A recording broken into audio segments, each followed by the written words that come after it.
Today's devotional is The Love That Will Outlive You, and it encourages us that love for Jesus leaves an eternal impact.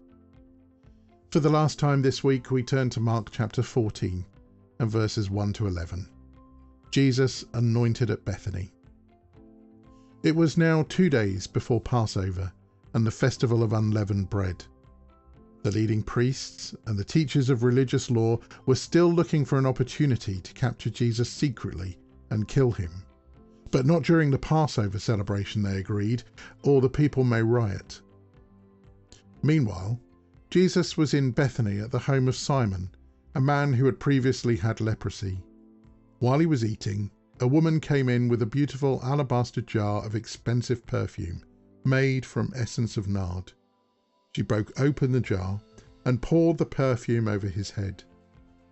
Some of those at the table were indignant. Why waste such expensive perfume, they asked. It could have been sold for a year's wages and the money given to the poor. So they scolded her harshly.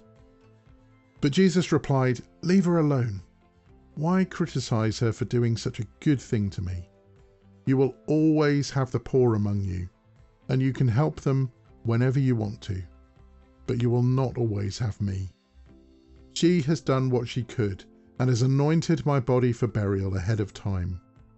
I tell you the truth, wherever the good news is preached throughout the world, this woman's deed will be remembered and discussed."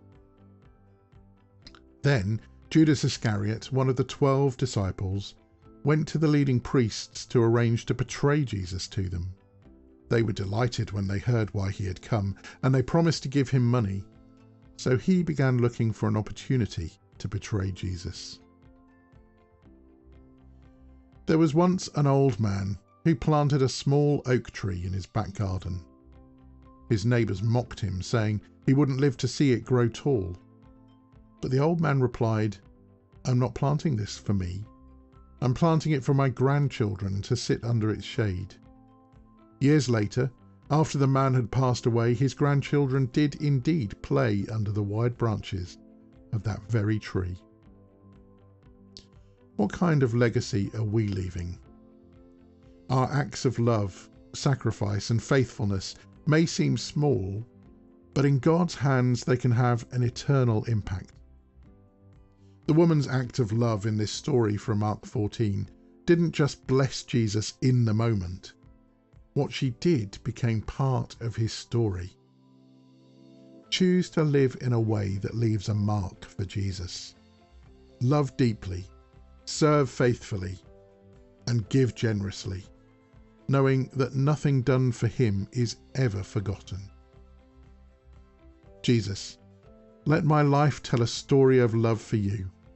Help me to live in a way that leaves a legacy of faithfulness. Amen. And the final reflection question for this week is, what kind of legacy are you building with your life?